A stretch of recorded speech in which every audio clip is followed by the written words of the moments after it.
Welcome to the Game Rage Music Show.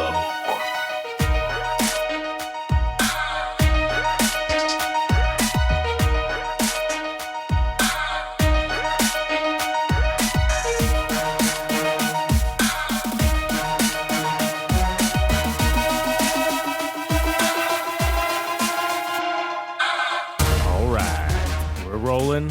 It's rolling deep. Episode number 17 of the Game Rage Music, aka the Good Ass Music Show, aka Did you kiss your mother with that mouth, you dirty son of a bitch? I don't know how I said that, but anyways, as usual, I'm Josh, and I'm here with Adam. Howdy. And today we have some topics to discuss, some things to discuss. Yeah, this is off on a tangent. Tangent. I didn't even plan for this, but I ended up watching television for the first time. No shit. What'd you watch? So I was watching the Paramount Plus or Paramount Network or whatever the fuck it is. Because they had the movie A Star Is Born. Oh, is that the one with Bradley Cooper? Yeah. Oh, nice. And it has Lady Gaga. Oh, yeah, I've seen that one. Yeah, I hadn't really planned on, on sitting down and watching it, but it just came up, and I'm just like, all right, I'll watch. Yeah. And so you know they have the title cards for the movie that introduces the production company, and everything, like who distributed the movie, Right? Yeah. Live Nation.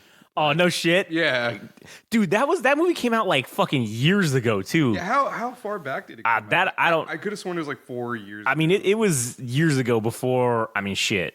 I would say before Live Nation was as what we thought it was, the juggernaut that it has become. I guess I just didn't pay attention. Is this a remake? Yeah, it was originally I think it was a 1960s movie. Yeah, it looks like it is. Okay, so there's a movie. Well, I guess this movie came out in 2018, but the other one. Well, shit. 2018, so that was what? 5 years ago. 5 years ago. Plus, when they started actually filming it was probably at least 18 months before that. So Live Nation was in the movie business in 2016, 2017, maybe perhaps already. Yeah, so there's been 3 remakes. Well, there's the original made in 1937. Yeah, there we go. And then there was one made in like the 50s or 60s, right? Yeah, there's one in the 50s and then one in the 70s. And then this was the 4th time. Yeah, so Jesus Christ. So again, reboots and sequels. That's talking about other shit we've talked about, but it's the same in the movie industry. Yeah. Same thing in the music industry. It's all reboots and fucking and sequels is what's getting the money thrown at it. I will say I did rather enjoy the movie quite a bit. It makes me question about the script itself from the previous iterations of the movie, including the original. Because in the movie, Bradley Cooper goes to a drag queen bar, and he meets Lady Gaga's character, which is named Allie. And it makes me think this movie's semi-biographical or autobiographical, because it almost feels like this is Lady Gaga telling a semi-fictional of her own story. Of her own story. And because she was taught, I mean, there was early on in the thing is that the reason that she believed that she didn't make it, you know, as if this was like a parallel universe, that she didn't actually make it. But she was saying that her nose was like the thing that was preventing her from being a star, because she was saying that in the music industry, when you walk into a record label, there's nothing but men, and they pick apart your physical appearance, and the nose was the thing that stood out the most. So I'm wondering if that was maybe ad-libbed or actually scripted herself to point out some of the things that she was experiencing personally within the movie itself. But we have kind of talked about that before in previous episode about why the fuck does it matter what you look like? Yeah. It should be how you sound, but it's the fucking labels and the industry has become so visually focused. Yeah. It almost doesn't matter. They can almost, if you sound shitty, as long as you look good, they can make you sound decent. Yeah, it's true. I mean, you know? I think there's some truth to that, because, I mean, certainly the technology has gotten better for people to tamper or enhance, whatever word you want to use, Right, yeah. your vocals in some manner. So I imagine that's the case where you could have literally no talent whatsoever as far as being a vocalist or anything like that, but you look good enough. If you could draw, maybe that kind of turns into its own conversation. It's like music itself. I mean, what do you qualify it as? Because some of that stuff you showed me about, you know, a little darky or whatever. Yeah, yeah. Would you pay money to go see that? I mean, probably. Just because it's fucking awesome. Like, it's hilarious. And, I'd probably pay money to go see that. Yeah. And that's it. But it's like that thing, too, with the chicks from, like, the not American Housewives. What was it called? The Housewives, the reality shows. And Okay, right. One of them became a pop star after she was on the show, being notable for doing nothing in music other than, oh, she was on this fucking show, and then she likes to sing, not that good. Same thing with the other, a multitude of the Bravo reality shows have that, where their reality stars end up making an album or doing something, and they're not that good. But because they have a look and they have a bit of a following, Yeah, it's the following. they throw the money at them and say, fuck it. Oh, dude, people will buy this. And then they do. And then they get to make another album. And then one thing leads to another. And they become David Hasselhoff, and they're popular in fucking Germany or some shit. Yeah. You know? I think more than anything, it's just they're testing the waters to see if there's something else they can do to. They have that following. Like, why not try to find? Right. I mean, I agree. It could be food. It's smart business. It is. So. Yeah. But yeah, just watching the movie was. I enjoyed it quite a bit. I don't know what score I would give it. Bradley Cooper's character following into that stereotype of artists being alcoholics and drug addicts and shit was great. Yeah. And then killing themselves at the end. Fuck, man. That was sad. That was legitimately sad, dude. Like, when I watched that movie, I legitimately got sad. I kind of stepped out for a second, so I actually don't. So I got to I walked away and went to the bathroom, and there was a part where... Oh, you didn't hit pause? I couldn't. It doesn't... Why? If you're watching it on Paramount Plus... No, it wasn't Paramount Plus. It was like the Paramount... Oh, the movie channel? Jesus Christ. You still have cable? Yeah. Oh my God, fucking Adam living in the 1940s with his fucking cable. Hey, dude, it might actually be cheaper than... I mean, now you're right. You're right. All the streaming services I pay for, I might as well pay for fucking cable, and it'd probably be cheaper. Yeah, so just before the scene, I imagine he killed himself because he wasn't around afterwards. So there's the part where man, he fucking hung himself in his garage. Like, that was the worst fucking part, man. I had a feeling, I'm like, all right, he probably killed himself, but I think they cut out because it's a edited television version. Oh right? man, yeah, So, you didn't even get to see the good. Because he closes the door, and that's where the commercial break was. And then when I came back, she was already grieving. And because so was there a part in between that? Yeah, there's a part where I think he's like writing the letter or something, and then she finds him. Like, you see him like you see him go stand up on the chair. I think. Yeah, it's been I saw that movie when it first came to streaming, which was probably like 3 or 4 years ago. Right. But I saw it, and yeah, it's been a while since I've seen it, but I'm pretty sure he gets up onto the chair in the garage, but they don't show his upper body. They just show his feet, and then like he's dangling or whatever. Oh shit! So they edited. They're. You know what? We should watch the unedited version just so you can see the difference because, because there was a lot of crazy shit in that movie because this was an R-rated movie, so watching the unedited version probably neutered it quite hard. I mean, my favorite parts were when he would get low. Because his girlfriend and then eventual wife would eventually go on to be a mainstream success and all that. That's what killed him. He's just like starts doing fucking lines. Gets back into the alcohol. And you know what's crazy is if that was not that it's a real story, but if it was real life, let's say, man, that dude had it so lucky because he was on the waning end of his fucking career. He was getting old. older, and then he finds this young fucking star. Yeah. Right? And she's a fucking powerhouse. He goes on tour, brings her on tour with him. She gets her own following. He brings her up, and then he fucking marries her. Yeah. Then you're married to her. Now, bro, this is your retirement, man. Now you can sit back. You can maybe go on tour with her, come as a special guest every once in a while. Like, you don't got to do shit no more, man. She's making all the money. Fuck yeah. Yeah. And I don't even think it was her success that was problematic. I think the dude was just damaged goods from the beginning, because I think in the early at some portion of the movie he brings up that either his father or brother tried to kill himself. And he witnessed that or something, and then something with his dad. I don't remember what the fuck it was, but not a very good precedent for like a childhood or anything like that. So he already kind of had it bad. But then of course, being an artist, you get enabled by other people, right. So that just allows him to pretty much do whatever he wants, because he was able to get access to cocaine and whatever alcohols he wanted. And it was interesting that in the movie his girlfriend was also getting kind of persuaded by her man.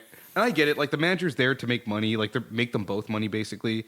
And it was a little bit heartbreaking when the manager's like, you know what you have to do, brother, like I'm not your buddy, but you know what you have to do. You basically almost derailed your wife's career because of the Grammy moment that he fucking pissed himself and was drunk and probably drugged up out of his mind. And he's like, you basically need to divorce her. And and that was I don't know. It was kind of, it seemed like and there was a part, I think a little afterwards, where she said, oh, I basically lied to him because I know it wasn't, I don't remember if she was saying that it wasn't going to happen, that they were going to have him come on tour with her so that he can build his career back, because he'd been away for a hot minute. So, because the last thing she said, she's like, I basically told him a lie before, because I think her manager basically told her, I imagine the manager told her, like, it's not going to happen. We're not bringing him on because it'll ruin your career. But it's a good movie. I think it's a good, there's got to be some truth in there for like artists, I imagine. That they watch this movie. It's like, this is a cautionary tale of what could happen to you if that is true. Get far down the road is, you can end up like fucking Bradley Cooper's character. But I will say, for the most part, aside from the drugs and everything, the guy was pretty there was the fight in the bathtub or the bathroom where they started kind of taking jabs at each other, and for the entirety of the movie, he always called her beautiful. And she was always very self-conscious of her nose. He basically called her fucking ugly. And, But for the most part, like, I mean, he brought her in, and she was able to have a career out of her music. Like, she always wanted to. Like, he was mostly supportive of her. Yeah. Except when he had his little down spells. But, I mean, shit. The guy eventually burned out anyways. Like every stereotypical. Yeah, I mean, that's the stereotype. And that's, again, like you said, it's a cautionary tale, because that's the thing that, again, I hope that people who go into the music industry or whatever don't fall into. And I hope that they don't get into drugs and alcohol. And, you don't got to be a straight edge, but goddamn, don't fucking become an addict. Yeah. Okay? Because that's the one thing that's crazy about that, is how enabling it is when you have access to all this money that you've made, and now you can do whatever you want with it. So, don't fucking end up like that. And you're also not going to have people that are going to be obstacles to you to tell you no. That's true. Well, and they're just going to enable you. Yeah. Anything you want is just, because they want to keep you happy. They're going to be yes men, and that's why you got to keep one motherfucker around, at least, that's not a yes man, I guess, I guess it would be your wife or husband. Right. Well, that's so that they just go, hey, man, this is a stupid-ass idea, or you're dumb. You need to stop doing this. Yeah, so unrelated, but back kind of to the thing. I was just kind of surprised that Live Nation put all this together. Well, was like one of the hands involved in this. Yeah. I'm like, man, I fucking love this movie. But and then you're like, God damn it. You sons of bitches. They fucking swerved me on this. Yeah. That's crazy to think about, how now, again, 5 years later, what Live Nation has become, as we've talked about before, the juggernaut of the fucking music industry, and now apparently the movie industry, which I didn't even know they were involved in making fucking movies, and this makes fucking perfect sense. Yeah. So, I guess on a lighter note, just some kind of minor things. So I think we're gonna be getting more involved with doing interviews with other people, not specifically artists, but there will be artists that I think we'll be interviewing in the future. Fuck yeah. But just people in general. And I made a story on Instagram that there's one group that I'd love to have to speak with them because, granted, they are signed to a record label, but their shit is kind of niche. They're kind of in the they're more in a retro sound. They're soul oldies music, right? Mm-hmm. What's the name of them? They're called the Altons. Oh, that's right. Okay. And the record label's like it's over in Riverside. Yeah. So it's shit, really that's close. cool. Yeah. It's really cool that it's it's pretty adjacent to us.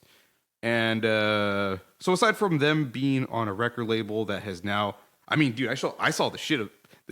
I saw I saw the feces. I saw the birth of that record label. Yeah. I saw the artist that eventually got signed to them, and to see it all happening. I mean, the the roster alone has done some pretty cool things. They themselves, the Altons, there's this festival or music series called Austin City Limits, and they broadcasted that stream for that specific series on Hulu itself. Oh, I couldn't find when they were performing specifically, but I saw pictures and some video of it, so yeah. that was cool to see. But the reason I'm bringing up the stumbling over my words, the reason I'm bringing them up, my God, dude. The reason you're bringing them up. Yes, too many Cokes.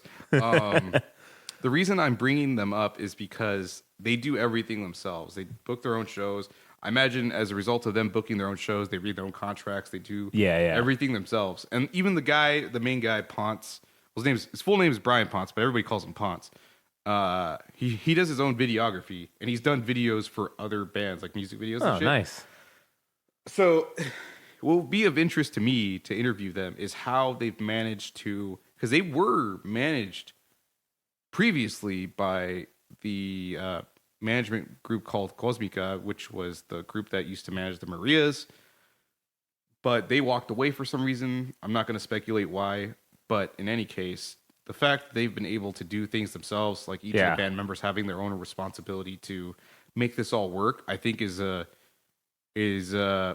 well, definitely it's an exemplary case of how you can do things yourself. Like, I would love to understand how their formula works, like under the hood, looking at how they do shit. Do a deep dive analysis. Nonetheless, I do understand that there is a bit of survivorship bias in doing that, because they are an exception and not the general experience of other artists. Yeah. But nonetheless, it'd be cool to talk to them and say, hey, how'd you guys fucking do it? Like, how are you able to do everything yourselves, keep your money, and just make all this work? Because, I mean, you yourself as an artist only have so much bandwidth, and a lot of it is just dedicated to writing the music and performing it, with like maybe the rest of your time to market your music and planning out other shit. But for them to do it themselves is just really cool. So that's a group I would love to talk to, find out that information.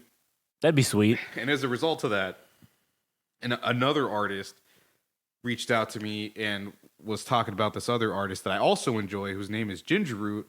And she was saying, this is another group that does the exact same thing. I don't know how they do it, but I would personally love to hear about so if we do it, there's going to be people interested. If we can get one of those two, which I don't know how likely that is, but hey, man, the Altons, you never know. Feel more. I feel more like accessible. I feel like I can get them, but they're kind of big. Kind of. They're good people though. I know them personally, so I could say we have a shot at doing that. But just another one of those bands, Ginger Root themselves, doing everything themselves. The music videos, the promo videos. Like, this guy makes the music, and when he promotes it, he does everything like in a 80s Japanese like news channel. Oh, okay. So there's like this whole aesthetic there's even like a narrative behind all the promos that he puts together over the course of his music, and it's just really cool. And for me to know that he's doing all that shit himself is just it's pretty fucking amazing. So those are two people I would love to fucking talk about. So I know I'm kind of being long-winded right now, but just recapping you on some of the shit that I've kind of learned, because it's been a minute since we've recorded an episode of this specifically. But So I've also talked about this group Sedona in the last couple episodes, or maybe just over the course of this entire program. Yeah. But so Sedona, the band on Instagram, made a post that they're having a tour, I think along the West Coast. And one of the dates was at the Moroccan Lounge. And I'm dead set on going. I bought the tickets already. And I shared the post. I'm like, I gotta have this girl's signature. It's got to be added into my fucking pantheon of signatures that I have, because this is something I just need, because it would be great to have this amongst the many great names that I've collected. And I don't know if sharing stuff on Instagram notifies the other person that you're sharing their shit, but she saw it and she's like, "Oh, AWWW," that she was in. What's the word here? Is it endeared, or she was flattered? Yeah, flattered. I think maybe is the right word. Well, anyway, she was flattered, and she's like, "Where, what show are you showing up to? So I can, I can give you my autograph or whatever." I said the Moroccan Lounge, so it's on.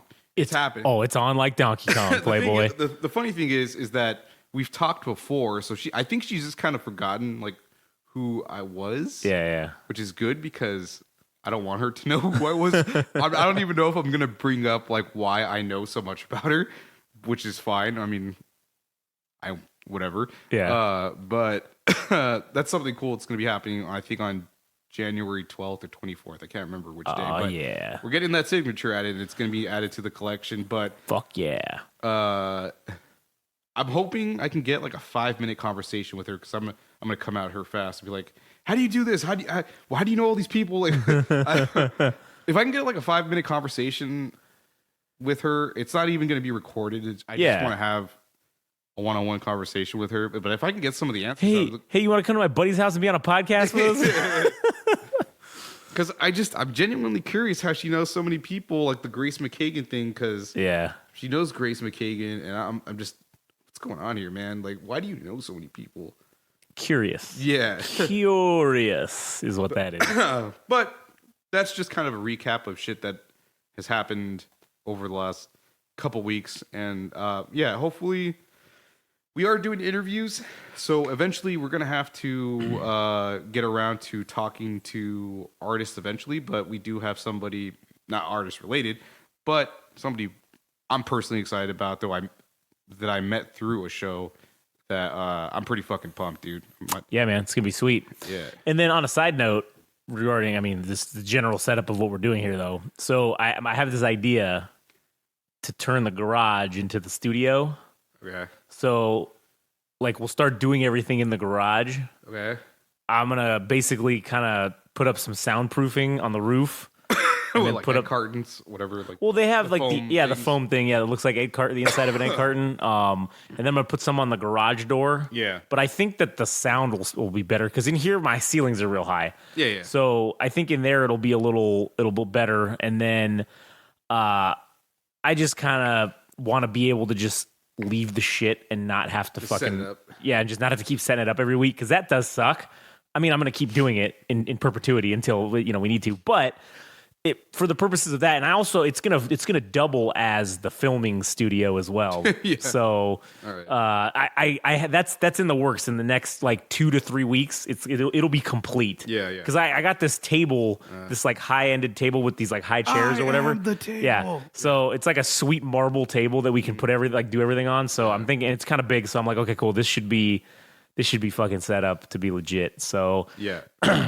when we interview people, we'll have like a nice little, semi-nice setup. Yeah, it'd be the inside of a garage, but What are you saying, for remote interviews? Well, anything, yeah. For if anybody's local and they want to come, then we'll have a nice spot to do it at. That we won't have if we go to the office space. There's restrictions on sound, so I don't want to be like yelling or how I'm loud. Yeah. So this would require no restrictions of that nature, so we could do a real legitimate show. Yeah. But yeah, I don't know. I just think it would be interesting to do it in there and see how that goes. And then, like I said, just have everything be chill and set up. And then obviously I need to get more of these mics that we're using For what? Just for people if they come. Yeah, well, also just for like the one that Frank uses, it's I don't know, it's not that good. I'd rather have the same all the way around, and then but yeah, so that's upgrades for the future. And then if we had, I only got 4 mic slots, so obviously there's the bigger soundboard that I want to get has I think like 8, so it's like cool, we could have that many people potentially. Not that we ever maybe would, but hey, if the whole band wanted to come, fuck yeah, come on guys, like y'all can each have your own microphone. Yeah, but yeah, so I think that would be sweet as shit if we could get one of them. That'd be huge. Listen, that would definitely be huge for us. More so, not for them, but they probably could give 2 shits. But shit, I have some leveraging power. Fucking Dr. Evil, me putting my pinky up. Fuck yeah. I don't know. I think I could do some stuff for them. Because I have, as many people know or may not know, I've collected a number of sets, live recorded sets, and I know I can't personally do anything with it other than post it online. I'm not going to connect. I'm not going to collect.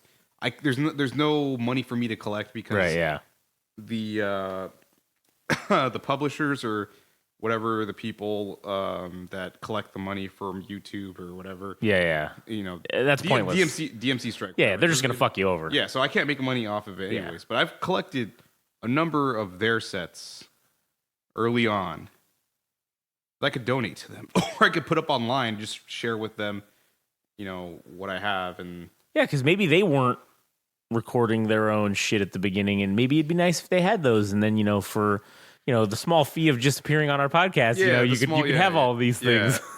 So there is a little bit of leverage, a little bit of quid pro quo, if you will. Yeah, because if before they got signed to this record label that is now internationally known at this point, they had a show at the Moroccan Lounge, which is the place that Sedona's playing at, their first album release party. And I recorded that entire thing. I don't know how good it is, but nonetheless, I was the only person that recorded the entire thing. It exists. Yeah, and because of you. Yeah, and what's funny? I've been reflecting on that, and not for the sake of vanity or anything, but I've never actually kind of realized how important I am. I'm like one person with many connections to all these bands, like not just here from California, but all across everywhere. The land. Yeah, everywhere.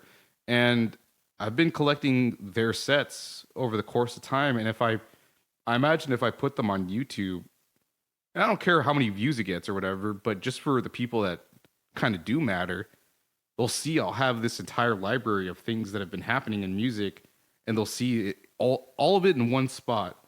It's kind of like a cross section, like a sample of this moment in time of things that I think are spectacular or exceptional. And granted, I haven't seen every band, but the things that I think are good have taken off. So, like, interesting point here. Not to interrupt you, but new bands that you find that are like lower end, or not lower end, but not well known, I guess is the right word. Yeah. Interesting thought to go and record their shows and then say, "Oh, hey, I recorded your set. You guys want it? Oh, hey, cool. Why don't you come on our podcast real quick?" Yeah. And then cool. There's an even exchange there, as opposed to, hey, us just trying to hit somebody up and be like, "Hey, you want to do a podcast?" Well, hey, wait a minute. Well, we also have something for you as well, as a special gift for indulging us and listening and talking with us for an hour or two or however long. And here's your set that was recorded. Yeah, which is and it's a good service to provide as well, because again, bands in that early stage, I don't think that they're worried about a bunch of shit.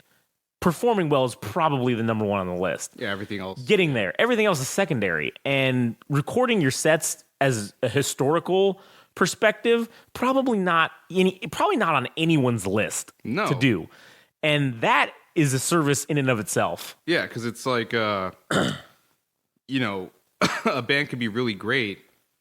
And I'm not saying I don't want to discredit any band, because, nobody can predict like what success is going to happen for who, right? Right. But sometimes it doesn't work out. But nonetheless, people go back, younger people go back and look at certain periods of time for music, and they don't just look at, like, say, for the grunge stuff, right? Yeah. For Nirvana and Soundgarden, all those bands. I mean, those are just the superficial things. Right. But imagine how many bands were just under that. Didn't have the biggest following, but maybe Nirvana credits this band as, hey, these guys started the grunge sound. I think very highly of them. And that's what could happen right now. Is I could be recording the bands that maybe aren't that inspire other the ones that go big, the next big thing, as they say. Yeah, so it's important in that way too. Like you can't measure success in money, because like even if you inspire another fucking artist 30 years from now, there's also value in that. So like I think that's kind of like a hopeful message too for artists, that you can't. I know you guys are motivated to do this and make a living off of it. And dude, if you die before you make a fucking dime, I know that sucks.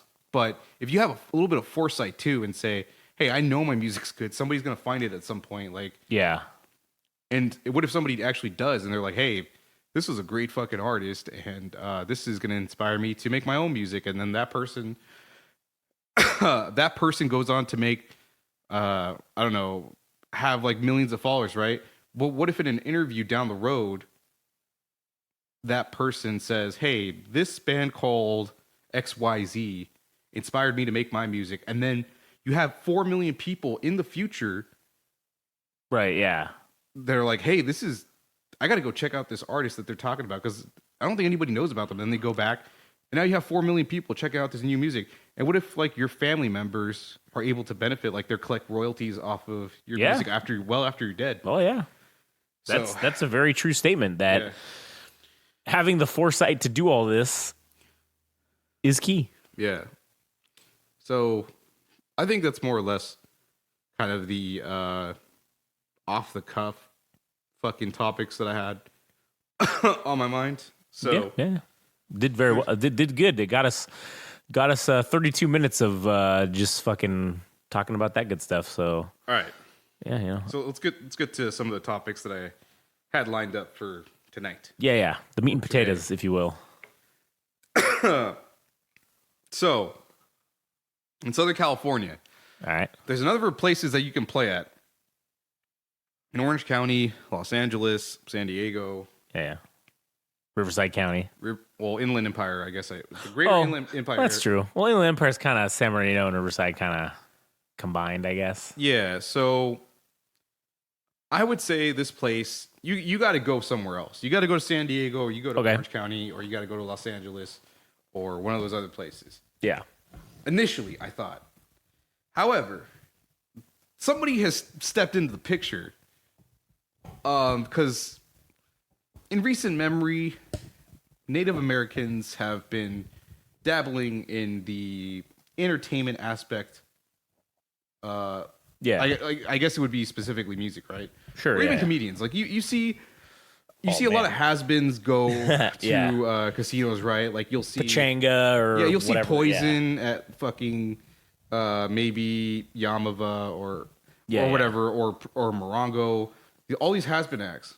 But Yamava has started to book people that are current and popular, and like that people kind of that are current artists that are doing well.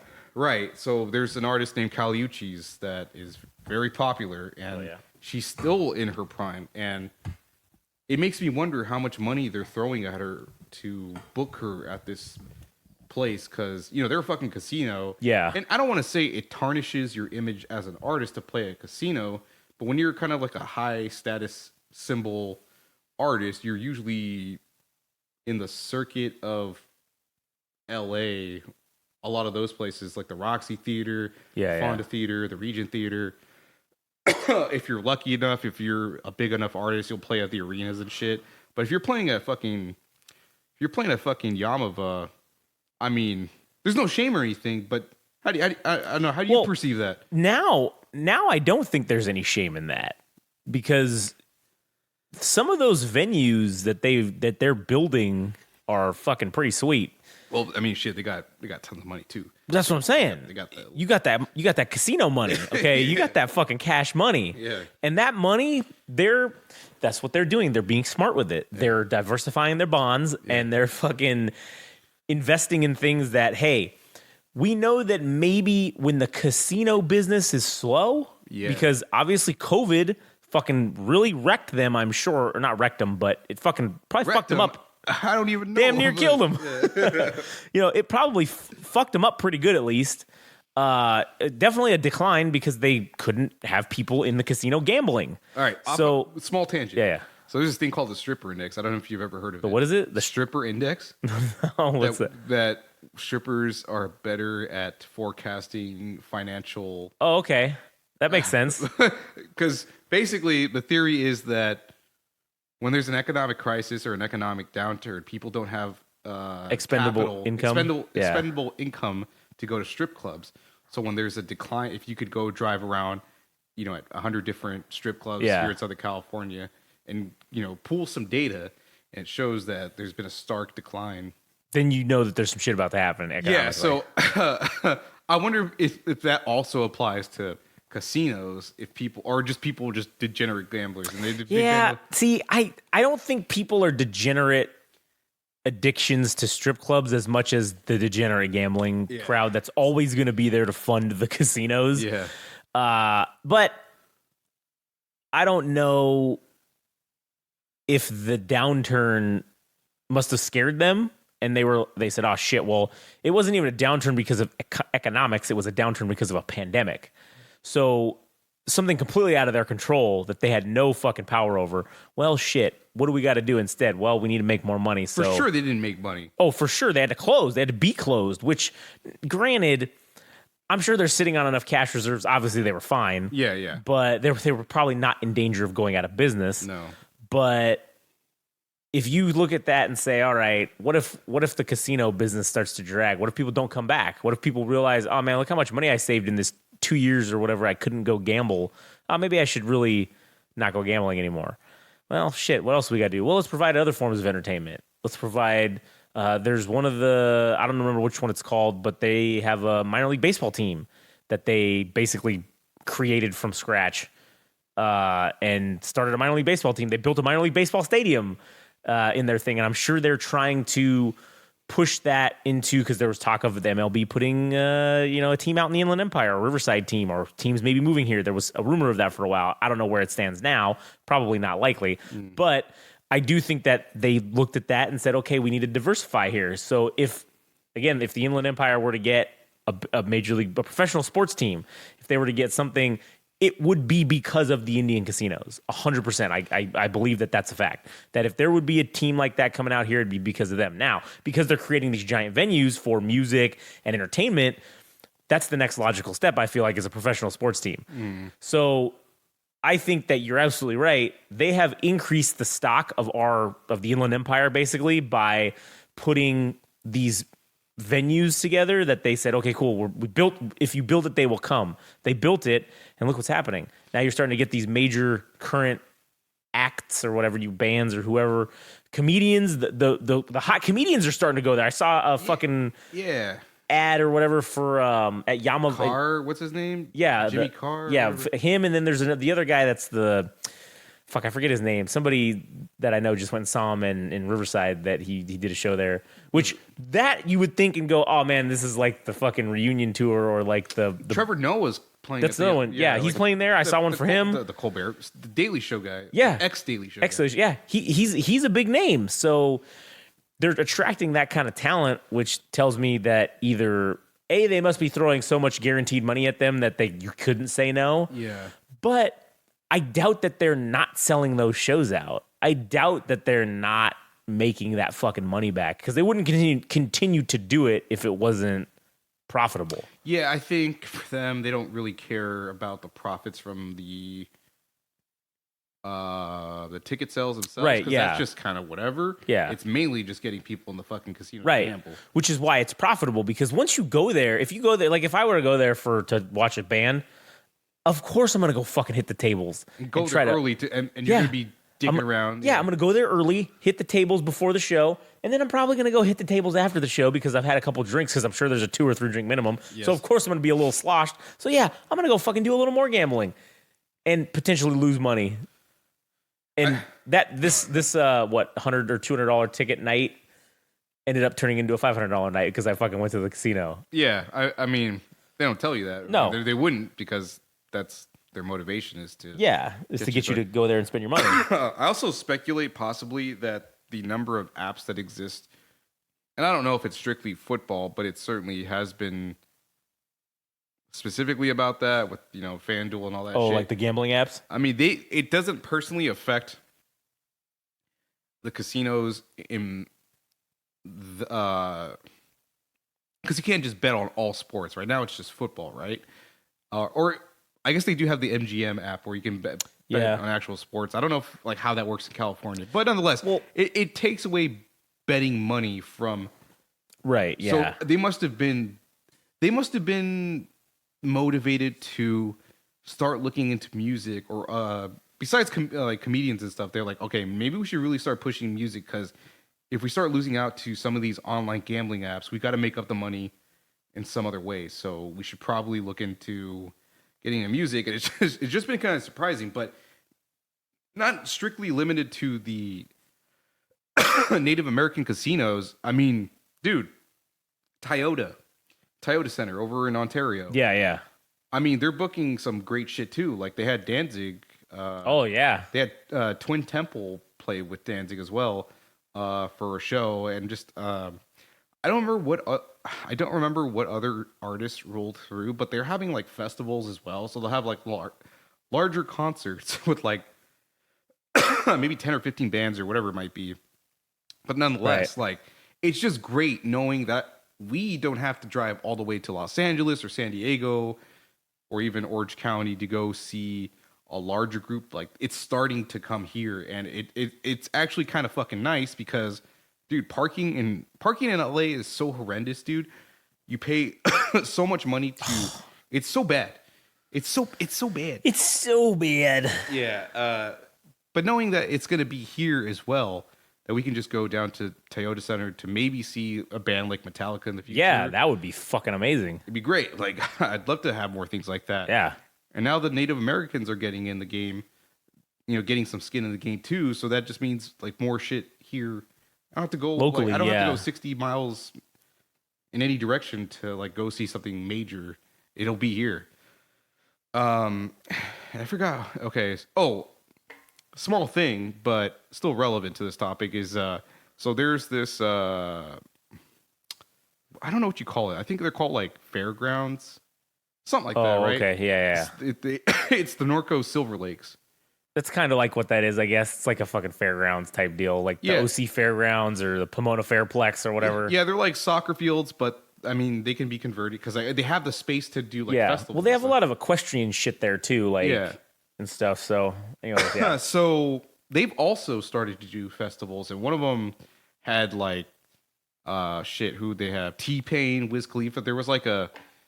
There was a festival for like rap and stuff, but they also had Twin Temple there with Danzig and some other shit recently. Really? So now it's also happening local to us, so within a 10-mile, which is great, dude, because that means if we go to a concert, we'll be right down the street, which is cool. Dude, all right, the next time they do something in Norco, we got to go. Yeah. We just got to go just to check it out. Yeah, hopefully there's something good. And then we can report back on it and talk about it. But yeah, just the general sentiment for me personally is that it just feels reassuring that for us living here, because I mean, dude, gas is really expensive too, so that also determines where you're going to, because you're spending a lot of money on that shit. So living in this area our stock value has gone through the roof. It's gone up. It's nice that we can not have to drive that far to go see some really kick-ass concerts. And I don't know if Metallica will play at the Toyota Center, but if they do, fucking great. Shit, they might play a Yamava before that if they throw I'm it. sure Man, they would, because they'll just make the tickets like $400. Oh yeah. But yeah, I think that's something that's definitely going to happen. So the other topic I had, I don't. This might actually turn into another episode. I have some notes written down for maybe possible another episode, and for the other episode, it's like, where would you draw the line for when you would stop following an artist?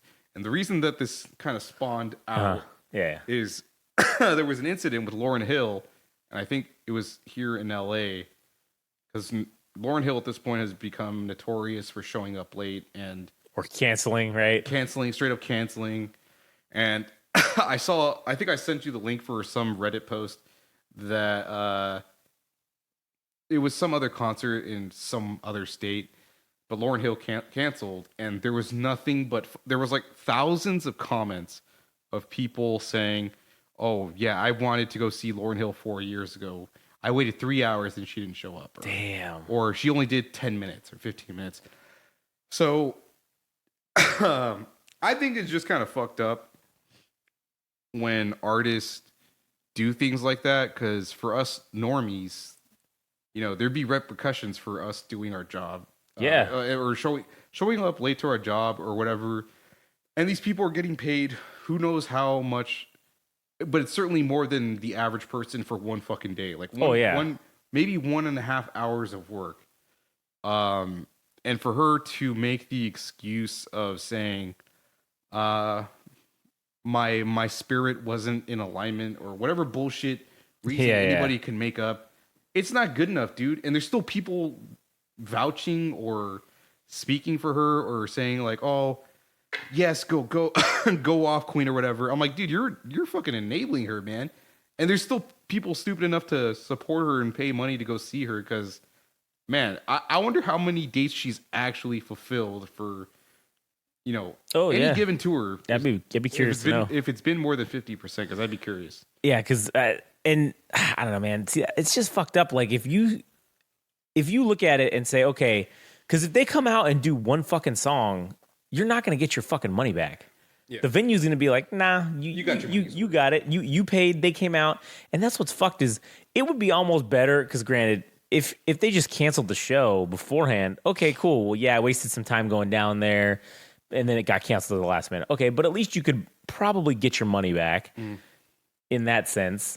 But it's almost better just to cancel it. Don't even fuck with me. Just cancel. Don't come out and do 3 songs and leave. Yeah. And then everybody goes, "Oh fuck, well now I can't get my money back. I also bought a drink or 2, fuck. Now I'm out all this money and I got to see 3 songs or 2 songs or whatever." And you probably never want to hear. And then I would be like, "Yeah, I'm done, man." If I went to a Metallica show and paid that money, and they came out and did 2 songs and said, "Hey guys, our chi is not in alignment tonight. We can't." We tried. Our chi is not in alignment. We tried. Our chakras have not synced, and we tried, guys. But you know what? We're just not feeling it, so we're gonna go ahead and take off. From Naruto with the chakras. Rock Lee. Yeah, isn't it the or no? What was the thing he was trying to lock, the 8th one, which would basically the gates or whatever, the 8th gate of. Yeah, I haven't opened the 8 gates. I can't. Yeah, I can't play tonight. Can't play tonight, guys. See, if that were to happen, I would not only be furious, I would go home and I would burn everything that was Metallica. Like I would do like what the Dodgers fans did when they did the fucking the one thing out in the parking lot that they all fucking hated. I don't remember. It was like some LGBT performance group. Oh, the Sisters of Mercy. Yeah, and all the Catholic Dodger fans were like burning all their Dodgers gear and saying that the Dodgers were satanic and all that shit. So then I would be going to Metallica and I'd be taking all my shit and I'd be burning it in the street. I would be fucking taking videos and posting on YouTube and saying how they're the biggest pieces of shit. If they were to do that, and I would do that for any band. I say Metallica because like I love Metallica. We're just throwing it out there. Well, yeah, I'm just saying it as an example of like I love Metallica. So like that would be for me. That would be something that they would have to do to draw the line. Now, granted, I don't know where the line is, and that line might be different for other bands too, right? So the line for me, that's like the line for Metallica. Like they could do pretty much anything else, and I'm not gonna no longer listen or not stop. I'm gonna stop following them. I think, and okay, there's legitimate excuses. If you're sick or you're fucking dying, sure, or yeah. your spleen is exploding. Yeah, if you got a fucking if your mom got hijacked by a bus full of penguins, like dude, who knows? I mean, fuck, man. I mean, that's listen. If someone's mom their bus got hijacked by a group of penguins, yeah, I'd be like, shit, man, let's get them there immediately to help this situation out. Yeah. We need to fucking, because those are some fucking advanced penguins. We need to fucking, we need to put a stop to this. Yeah. But Yeah, I get it. There's legitimate reasons, but to then make it a habitual fucking, I don't want to say habitual habit because that seems redundant, but whatever. To make it a habit where that now that Lauryn Hill has essentially, She didn't even apologize. That's the worst That's part. fucking She terrible. didn't fucking apologize. that is a level of shitbaggery that I don't think I could ever aspire to be. Yeah. Because just to be like, oh guys, no, I'm done. I can't do it, and then thanks for coming, and then I'm leave. feeling it tonight. I just feel like I don't have it tonight. Bitch, you better find. You better find it. Yeah, because you better for find the it. for the thousands of dollars you're being paid for this 90 minutes of fucking performance you got to do. Yeah. You better get your shit together because I don't got time for this. Yeah. Because and now, granted, if it were me and I were to call into my regular Matrix job and say, "Hey guys, you know what? My chakras aren't in alignment today. I'm just not feeling it." I think I'm just gonna take the next 3 weeks off. Yeah, so. I would likely be terminated. Yeah. And you know what? Maybe that's why this type of thing pisses me off the most. Yeah. Is because we as fans should be applying the same standard. We are her supervisor, okay? Yeah. We are your boss. If we're paying you money Fuck yeah. to come perform for us, we're your boss. And everyone who attended that show should be, nope, no more. You're done. You're dead to us. And then, yeah, it'll eventually take time. It'll slowly happen. But then she'll have no fans left because she'll have alienated everyone. And then she will have effectively been terminated from her employment as a performing Oh my artist. god, that would be so. That would be such a great solution. Is if there was just some level of organization where people, if it's one specific band or it's one artist, and they're just saying, you know, we're not standing for this shit. We're not standing for this band XYZ. We're all gonna collect like they unionize against the fucking Yeah. artist. They're like, nope, you're not getting a fucking dime out of us. Yeah. Or whatever. And that'd be like really cool to see in the future so that audiences or fans would have some kind of power to dole out or dish to artists because, you know, you guys aren't above us. I no offense. I know you guys, we put you guys on pedestals Sure. and shit, but you're not above us.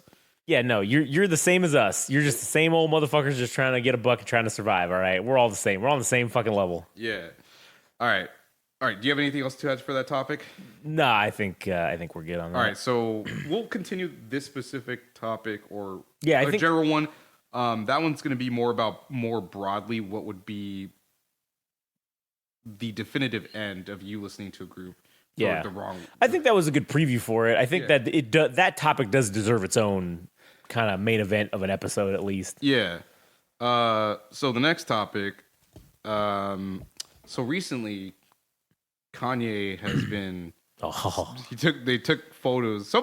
Okay, I'm curious to who actually took photos. Like, somebody from the paparazzi was flown out to go, whatever part of the world to go see where this fucker's well, at. fucking Saudi Arabia. How the fuck do you even get there? Okay, I know TMZ's got a lot of money. Yeah. But I doubt that they have the juice to get into this fucking high. Dude, okay, the thing that he was staying in is like $9,000 a day. Yeah. And he was there for like a couple of months.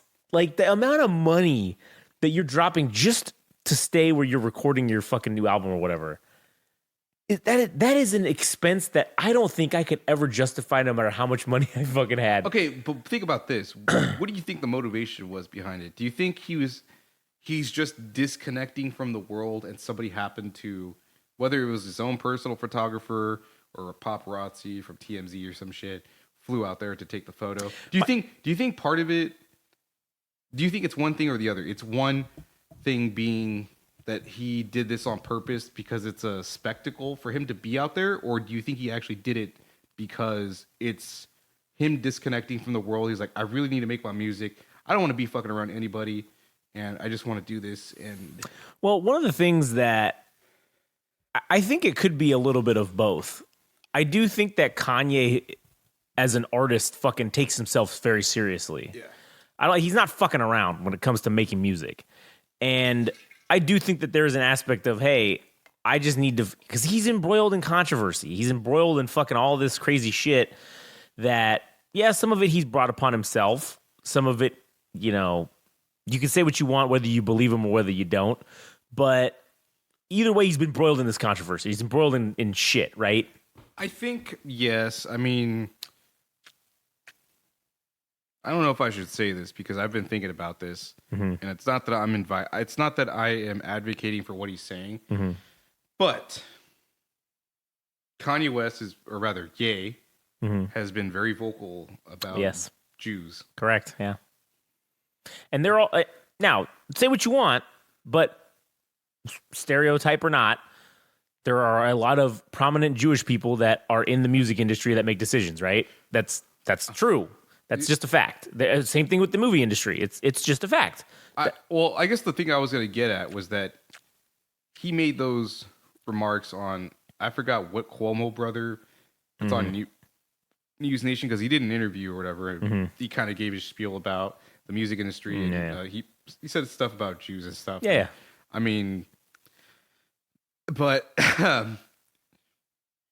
I was thinking, I wonder how people would perceive him if he made those remarks during the time of the Israel Hamas.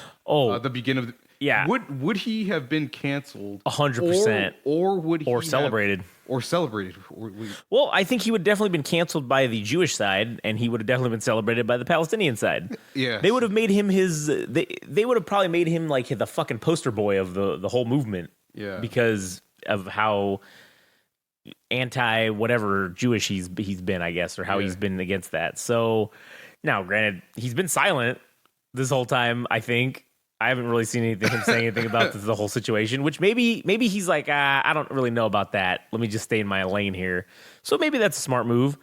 I do think, like I said, he's disconnecting to make his music, and I'm sure he also doesn't want to really get fucked with. So where are you gonna go? I mean, there's not a lot of places in the world you can go to do that. He picked not like, get fucked with. I mean, dude, middle of fucking desert. I don't know how hot it is if he has air conditioning. Just it's a very plush. It's like it's a literal 5-star resort. It is a. Oh, I thought it was like a canopy. Oh no, it is a fucking. It's like a. I don't know. Maybe it's like a yurt is like the right word. It's like a super luxury yurt. Like this place is a super exclusive. The cheapest rooms that they have there are like a couple grand a night. Like those are the cheapest fucking rooms that you can get. This is like a very high end resort in Saudi Arabia. It's like I said, 5 Michelin star resort. So hard to get on that list unless you're fucking, unless you got that. Or maybe they got a little Saudi money involved here, and maybe one of the princes or crown princes was like, hey, I really like Ye. I really like what he's saying about these Jews. I'm going to go ahead and see if he wants to come record his new album here. I mean, that could also be a fact. Maybe they said, hey, you know what? $9,500 a night? Don't worry about it. We got you. Stay here as long as you like. Record your new album here. We would love to have you. Do you think the as a result of him being there, what do you think the benefits are to that place? Because I would almost say it's free advertising. Oh, 100% for him to be there, because now people are kind of fascinated with the fact that this guy's in the middle of fucking nowhere recording an album. Oh yeah, in the same way that he was doing that with the Mercedes-Benz Stadium. Right. He was recording the previous album, and he was staying in fucking one of the whatever the rooms are for like the locker. I don't know, whatever. Yeah, but nonetheless, I imagine there has been some consequence of his presence there that people are like, maybe I should go out and just visit this fucking place in the middle of fucking nowhere. Oh yeah, I think that's a smart move on the hotel. Well, the Saudi government is likely who owns it, but it's a fucking smart move on their part, because if you get him in here, let him stay for free, let him do his shit, whatever, and then more people. I looked it up. Just imagine. Granted, I don't have no fucking money, but just imagine how many people with money looked it up and said, "Oh man, we could go stay there. Let's go stay where Kanye fucking recorded his newest album. Oh man, this would be so cool. What an experience." Now, if I had money, I'd be like, "Hey man, you know where we need to go? We need to go stay a night in that fucking Saudi room, the same one that he was in. Yeah. We need to fucking stay in there and then just see if we can channel his fucking energy and the aura of Kanye, and see if we can fucking make a new album. Let's make an album there. That's Millennial Frog, the new. Hey man, if I'd be down, but again, we ain't got no money. So you know what we Not should. yet. Unless All right. we get endorsed by. It's true. Maybe the Saudis like Millennial Frog. I don't know. Yeah. You know, that's one thing we need to do is we need to do like a parody of that and the like do the album like in the middle of like nowhere, but in the desert in fucking Imperial Like Valley or something. Yeah, to go to Joshua Trees. And shit. bootleg Saudi Arabia. Yeah, we're staying at this. What's that city that fucking is like the outlaw city over here? California City. Is that what it is? I think. Yeah, it might be. Yeah. No, it's by California. It's somewhere around there. It's like, you go there and fucking, it's literally just people. There's no government. There's no nothing. We should go stay there and record the new album. To create your own. Your own spectacle in the process of making the new Millennial Frog album. That would be the inverse of that, where he stayed at this high-end resort. We stayed at literally anarchy. We stayed in a literal anarchist den. Yeah. With that cost no money, but yet we might die. You know. What do they call that thing when you come from privilege or you come from a good background, but you go backwards, like you become poor, so you know what it's like? Because that's what people would say about Lana Del Rey, the artist. Uh-huh. I think she lived in that city you were talking about, the lawless one. Oh yeah. She was romanticizing being homeless, like. So she went there to stay for the purpose of being an artist, I suppose, or so she could make music about that, or something of that sort. But isn't there a name for that? I'm sure there is. I don't know it, but yeah, we should apply those techniques to Millennial Frog and see if that we could add to the lore of Millennial Frog. Oh, when I made this album, I stayed in a homeless shack on Skid Row in downtown Los Angeles, so I could really feel. I could really feel the needles and the fentanyl. One of the songs could just be called Fentanyl. Fucking man, that would be pretty awesome. The album that'll be called Based Homeless, like Based Homeless. Oh, Urban Survivalist. Oh, Urban Survivalist, dude, that's a good one. That's a more polite version, a more politically correct version for homeless. Yeah. Urban Survivalist. Yeah. All right. Damn, that's I don't good. have anything else. This was kind of I mean, I know there's been episodes where we hit like the 1 hour, 30-minute mark. Yeah, sure. This one's a little bit shorter, so. Hey, you know what? But we also, I mean, I don't think we've posted episodes recently, so if you're hearing this is actually in advance of the 2 episodes that should be coming out, which is like the Twin Temple review and the Munya review. So hopefully we can get those out like a double release for making up for the difference that we didn't release the last couple weeks. Oh yeah, definitely. So I'm gonna probably put those up. Shit, I might as well just put them up this week with this one. Fuck, why not? Like, everything out just there. put it all out there. Fuck it. Who cares? I'm down. All right. Well, you'll see it. You'll see him up there. And so, just maybe, I guess as a teaser for things to come in the future, if you're still listening, I want to do an episode with your wife. Yeah. Because the Beatles came out with their last song, and your wife being a fanatic of the Beatles. Oh yeah, I want her opinion on that, and I want to know what she thinks, and she could check out the music video as well. Like if she can share some of her thoughts on that matter. Yeah, as being a hardcore Beatles fanatic, I think it'd just be cool to talk about that and see what she thinks about it. Because yeah. Yeah. No, I agree. I think it would be a good idea. So we'll definitely do that in the future. So stay tuned. Yeah, and also Belgians. Oh fuck yeah, the Belgians, man. Yeah. Number one. I mean. I know there's a number of countries that listen to us. New homies, Sweden, Czech Republic. Yeah, Japan, Nigeria, France, Brazil. I forget who else, but I think you Nicaragua. guys are dragging ass, and you all need to catch up to the Belgians. So they continue to be number one. Number one, Belgians, man. They also number one supporter of Millennial Frog, by the way. Fuck Belgians, fucking working, doing the work, putting in the work. Although, by the way, over 100 downloads for oh yes, for fucking Millennial Frog. That's right. Pretty fucking sick. Awesome. So, anyways, all right. Well, that's that. And if you want to be so inclined as to go check us out on our other, podcast or other things, you can go to GameRageMagazine.com. You can follow us on Instagram and Twitter at Game Rage Magazine, or Instagram and TikTok. Yeah, we're on Spotify too. And also Twitter is at Game Rage Mag. And if you really want to help us out, you could go download Millennial Frog's new album, on it's not even it doesn't even cost any money. It's fucking free. Free. Jesus Christ. Stream for free. How better could you get than fucking free? I mean, even if you think it's ass, it still was free. The only thing you could do better is pay people. Yeah, it is to pay you, and we're not doing that. So get that out of your fucking head.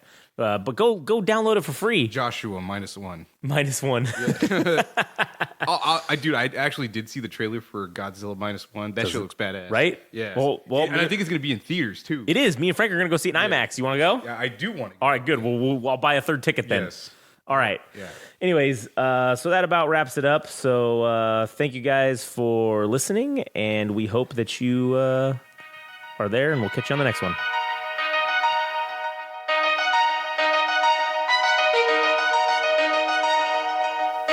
That was the Game Rage Music Show. Thanks for listening.